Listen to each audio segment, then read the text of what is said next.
SSC 2026 ব্যাচের শিক্ষার্থীরা আসসালামু আলাইকুম। কি অবস্থা সবার? আশা করি আপনারা সবাই ভালো আছেন। আপনাদের এসএসসি পরীক্ষার জন্য কপোতাক্ষ নদ এই পদ্মটা কত বেশি ইম্পর্টেন্ট এটা আমার আর নতুন করে আপনাদের বলা লাগবে না, এটা আপনারা সকলেই জানেন।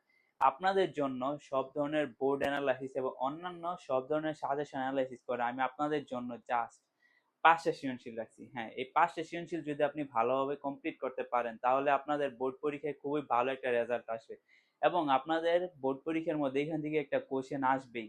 এখন এই 5টা সৃজনশীল যদি আপনি ভালোভাবে পড়েন তাহলে এই 5টা সৃজনশীলের বাইরে আপনাদের অন্য কোনো ধরনের সৃজনশীল পড়তে হবে না, কারণ এই 5টা সৃজনশীল দিয়ে আমি সম্পূর্ণ অধ্যায় কভার করে দিছি। ওকে, তো এখন আপনারা 5টা সৃজনশীল দেখেন, আমি দেখাই দিই। আর এই 5টা সৃজনশীলের আপনারা পিডিএফ লিংক ডিসক্রিপশন বক্স এবং কমেন্ট বক্সে পিন কমেন্টে পেয়ে যাবেন, এটা নিয়ে কোনো টেনশন করার দরকার নাই। তো আমি আর ভিডিওটা বেশি বড় করব না, তো আপনারা দেখেন যে কপোতাক্ষ নদের যে প্রথম সৃজনশীলটা আছে।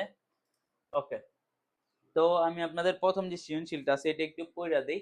যেমন এখানে লিখেছে, জাহিদ সাহেব দীর্ঘদিন ধরে লন্ডনে বসবাস করছেন। টেমস নদীর পাশে বসে বিকেলবেলা তিনি প্রায় নিজের গ্রামের পাশ দিয়ে বয়ে যাওয়া আড়িয়াল খাঁ নদীর কথা ভাবেন। বিদেশের এই বিশাল নদীর জৌলুস তাকে মুগ্ধ করলো। শৈশবে আড়িয়াল খাঁ নদীতে সাঁতার কাটা আর তার তীরের বাতাসের শীতলতা তিনি কিছুতেই ভুলতে পারেন না। তার মনে বারবার সংশয় জাগে, তিনি কি আর কোনোদিন সেই নদীর দেখা পাবেন? তো ক নাম্বার কোশ্চেনটা হচ্ছে যে কপোতাক্ষ নদ কবিতার মিল বিন্যাস কোনটি? খ নাম্বার হচ্ছে ভ্রান্তির ছলনে বলতে কবি কি বুঝিয়েছেন, বুঝিয়ে লেখো। তো এই হচ্ছে ক খ প্রথম সৃজনশীলের। তো গ ঘ আপনারা দেখতে পাচ্ছেন। তো আপনারা যদি এখান থেকে ভালোভাবে দেখতে না পান, এটা পিডিএফ তো আপনারা পাইবেন, সেখান থেকে আপনারা এটা কালেক্ট করে নেবেন। তো দেন আসেন তো আমরা পরে যে সৃজনশীলটা আছে সেটা দেখি।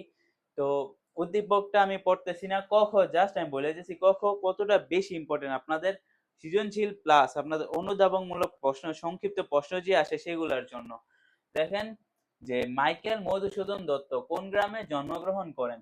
দুগ্ধ স্রোতরূপী তুমি জন্মভূমি স্তনে, উক্তিটি বুঝিয়ে লেখো। আচ্ছা, এইটাও এই খ নাম্বারটা আমি অবশ্যই 3 স্টার দিয়ে দিব, কারণ এটাও অনেক বেশি ইম্পর্টেন্ট, ভেরি ভেরি ইম্পর্টেন্ট এই খ নাম্বারটা। তারপর দেখেন এই যে যদি আমি গ পরেরটা যাই, সৃজনশীল নং 3, শতজ শব্দের অর্থ কি? এটা আপনারা শব্দার্থের মধ্যে পাইবেন।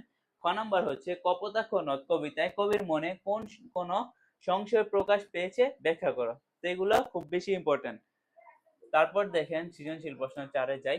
দেখেন এটার দুইটা উদ্দীপক দিছি আমি। তারপর ক নাম্বার সনেটের বাংলা প্রতিশব্দ কি? খ নাম্বার দুগ্ধ স্রোতরূপী তুমি জনমস্তনী বলতে কি? দেখেন এই একটা সৃজনশীলের খ নাম্বারটা দুইবার দেওয়া হয়েছে, এর কারণ কি? যা বললাম, খ নাম্বারটা কি অনেক বেশি ইম্পর্টেন্ট, এটা পরীক্ষায় আসার মতো। তারপর দেখেন 5 নাম্বার যে সৃজনশীলটা আছে, মাইকেল মধুসূদন দত্ত কত সালে খ্রিস্ট ধর্মে দীক্ষিত হন?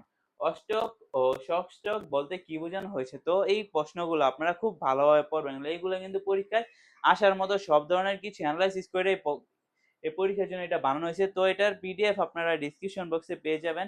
তো গাইস, যদি আপনাদের ভিডিওটা ভালো লাগে তাহলে আমাদের ভিডিওতে একটা লাইক দিবেন এবং আপনার পরীক্ষার প্রিপারেশন কেমন, অন্যান্য অধ্যায়গুলোর কিন্তু ভিডিও অলরেডি আপলোড করা আছে, আপনারা চাইলে সেগুলো দেখতে পারেন। আপনার পরীক্ষার প্রিপারেশন কেমন সেটা আমাকে অবশ্যই কমেন্ট বক্সে জানাই দিবেন। আল্লাহ হাফেজ।